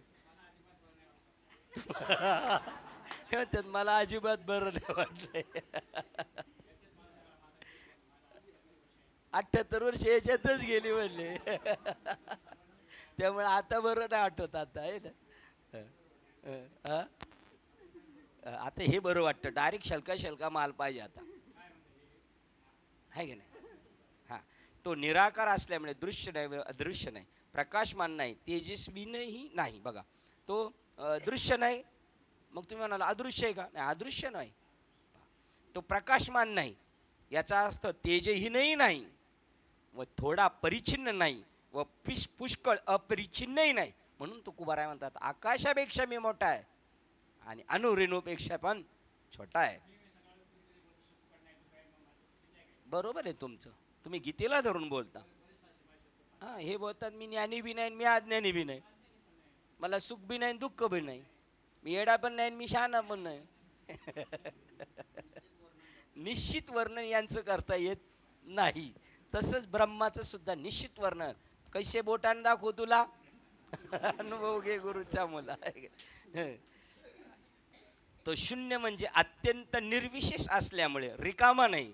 शून्य म्हणजे तुम्ही समजणार काहीच नाही, सगळी पावर तर त्याच्याकडेच आहे. हां, व तत्सापेक्ष भरलेलं ते पावर असून बी शांत आहे, आणि आपल्यात पावर नाही पण आपली वळवळ जास्त आहे का नाही. तो रिकामा शून्य म्हणजे अत्यंत निर्विशेष असल्यामुळे रिकामा नाही, व तत्सापेक्ष भरलेलाही नाही, अशा विरहित नाही, कशा विरहित नाही, व तत्सापेक्ष कशा सहितही नाही. तो साकार नाही व तत्सापेक्ष निराकार नाही. म्हणून वेद परफेक्ट असा आहे म्हणून सांगू शकला, म्हणून वेद नेती तसा नाही तसा नाही तसा नाही. आता एखादा गावातलं शान असतं म्हणून उठून मग कसं आहे तसं तरी सांग नीट, ठीक आहे नाही, फटाका झाला. तो आत्मस्वरूपाने असल्यामुळे त्याला आनंदही नाही व आनंदरहित दुःखही नाही. आपण कसे होतो, आनंदित होतो की नाही कधी कधी, त्याला आनंद बी नाही. म्हणजे याचा अर्थ काय, ते दुःखी आहे का, नाही, हे तुमचे एकमेकाचे भाव आहेत, एका विरुद्ध भाव. तो एकही नाही व अनेकही नाही, तो मुक्तही नाही आणि बद्धही नाही. तो लक्षण रहित असल्यामुळे एवढा आहे किंवा तेवढा आहे असा निर्देश करता येत नाही. आयता किंवा तयार केलेला नाही, हा बोलका नाही किंवा मुका असाही नाही. सृष्टीच्या राहण्याबरोबर हा होत नाही, व सृष्टीचा संहार झाला तरी लय पावत नाही. आणि हा असणे व नसणे या उभयताहून अतीत व दोन्ही स्थितीचे लयस्थान होय. आपल्याला कुठपर्यंत घ्यायचं होतं? 7 पर्यंत घ्या. हा अव्यय असल्यामुळे मोजता व त्याचे वर्णनही करता येत नाही. हा वाढत अथवा कमी होत नाही. हा विटत किंवा खर्चही होत नाही. हे प्रियतमा असे ज्या आत्म्याचे स्वरूप आहे तो देहात आहे. आता अर्जुनाला सर्वोत्तमा म्हटला, कधी ज्ञानी म्हणला, आता काय म्हणतो? हे प्रियोत्तमा असे ज्या आत्म्याचे स्वरूप आहे तो देहात आहे असे जे म्हणतात त्याचे हे म्हणणे मठात असलेल्या आकाशाला आकार मानून हे मठाकाश आहे हे म्हणण्याप्रमाणे. आता पहिल्या प्रश्नाचं उत्तर इथे तुम्ही म्हणणार ना, तर मठात असणाऱ्या आकाशाला मठा आकाश म्हणतात. घरात राहणाऱ्या घटात राहणाऱ्या मडक्याच्या घटा आकाश, घरात राहणारा मठा आकाश आणि बाहेरचं मध आकाश. आता ही 3 नावं असले तरी आकाश 3 आहेत का? नाही. तसेच आत्म्याच्या व्यापक अखंड अस्तित्वावर देहाकृती उत्पन्न होतात. देहाच्या आकृत्या निर्माण होतात व जातात. तरी पण देह उत्पन्न झाला म्हणून तो देह धारण करीत नाही. देहात राहून पण मी देहाशी तादात्म्य करीत नाही. पण देह नाश पावला असता तो देह टाकीत नाही. तो आपल्या स्वरूपाने जसा आहे तसाच असतो. ज्याप्रमाणे आकाशात दिवस व रात्र येतात व जातात त्याप्रमाणे आत्म्याच्या सत्ता स्फूर्तीच्या आश्रयावर देहांतरे येतात व जातात, परंतु त्यापासून तो लिप्त होत नाही असे समज तो आत्मा. कशाशी किती जन्म झाले तरी. म्हणून ते म्हणतात मी घेईल आता मला कळाले. पहिलं मी घाबरत होतो, नको बाबा किती वेळा जन्म यावे, आता घेणार का? काय होत नाही आणि काही जात नाही. म्हणून या शरीरात तो काही करीत नाही व करवितही नाही. म्हणून या शरीरात तो काही करीत नाही आणि काही करवितही नाही. म्हणजे आत्म्यात स्वतः कर्तृत्व वा प्रयोजन कर्तृत्वही नाही व शरीराच्या सहज होणाऱ्या कोणत्याही व्यापारात कर्तेपणा आपल्याकडे घेण्यास तयार होत नाही. हे असंच आहे. हा म्हणजे तो काही करत नाही. तो त्याच्या बरं म्हणजे पिक्चरमध्ये ही माणसं मेली, एवढ्यांची लग्न लागली पिक्चरमधल्यांची आणि एवढी मेली तरी मेलीत का? त्यांना सरनाव पेटवलं तरी ती जळालीत का? नाही. लग्न लागलेली खरी आहेत का? त्यांचे वेगवेगळे कामं दिलीत म्हणून. त्याप्रमाणे याच्यामध्ये तो कशात नाही, म्हणजे काही होत नाही आणि काही जात नाही. असं यास्तव तो आत्मा स्वरूपाने कमीपणास अगर पुरेपणास वश होत नाही. तो कमी होत नाही आणि पुरा लय फुले असंही होत नाही. इतकेच नव्हे तर तो देहात असूनही देहाच्या सर्व व्यापारापासून मुळीच लिप्त होत नाही. थांबूया आपण इथे. बघा, अख्खा श्लोक घेतला तरी चालू शकतं. विचार करू आपण त्याच्यावर. तिथं प्रश्नचिन्ह करा 90च्या पुढे. आपण किती 7ला ना, 7च्या पुढे 8 पासून तर 13 पर्यंत प्रश्नचिन्ह करा ओव्या कंसात टाकून. घ्यायच्या की नाही? असो. नाना म्हटले तसंच झालं, नाहीच झालं. 2च पानं राहिली, पण ती 2 पानं म्हणजे काही साधी नाहीत ती. असो. झालेली सेवा हृदय. आता आपण आळंदीच्या नंतर चालू होईल. कधी होईल ते ग्रुपवर टाकलं जाईल सूचना. त्याची सगळ्यांनी नोंद घ्यायची. उद्यापासून आपल्याला सर्वांना सुट्टी, आळंदीची यात्रा असल्या कारणाने. आत्ता आज आपण थांबतोय. अध्याय क्रमांक 13वा, ग्रंथराज ज्ञानेश्वरी अध्याय 13वा. श्लोक क्रमांक आपण किती वाचलाय? 31 वाचला. ओवी क्रमांक 1119ला थांबतोय. झालेली सेवा हृदयस्थ सद्गुरू सच्चिदानंद श्रीपाद बाबा रामदास बाबा अधिष्ठान ज्ञानेश्वरी संत मालिका तसेच तुम्हा संत वृंदांच्या चरणावर सेवा समर्पित करून सेवेला इथे पूर्णविराम देत आहे. पुंडलिक वरदेव हरी विठ्ठल श्री ज्ञानदेव तुकाराम पंढरीनाथ भगवान की जय. माऊली ज्ञानेश्वर महाराज की जय. जगद्गुरु संत तुकाराम महाराज की जय. शांती ब्रह्म एकनाथ महाराज की जय. सचितानंद श्रीपाद बाबान की जय. सचितानंद रामदास बाबान की जय. अवधूत चिंतनम श्री गुरुदेव दत्त गोपाल कृष्ण भगवान की जय। बोलो रे भाई सब संतन की जय। गणपती बाप्पा मोरया। आता विश्वात्मके देवे येने वाग्यज्ञ जय कांची वेंकटी सांडो दया सत्कर्मी अधिवाडो तुला परस्परे जडो मैत्र जीवांचे दुरितांचे जिमीर जाओ विश्व स्वधर्म सूर्य पाव जो देवांचे तो लाभो प्राणी जात वर्षद सगळा मंडळी ईश्वर निष्ठांची मार्गी आहे अनवरत मंडळी भेट तुझा होता सदा कल्पतरुद्यारो वेदना चिंतामणी जे गाव गोरजे नव पियुषांचे चंद्रमे ज्यारांचन मारंडले तापैन ते सर्वाई सदा सज्जन स्वये होतु किंबहुना सर्व सुखी पूर्ण होई लोकी भजितो आदि कुर्सी अखंडित आणि अंतोपजीवी विशेष लोकी दृष्टादृष्ट जय होवारी एक मने श्री विश्वेश्वराहो आहोई दान बसाहो येने वै ज्ञान देवो सुया झाला येने वै ज्ञान देवो सुया झाला येने वै ज्ञान देवो सुया झाला हरि ओम शांती शांती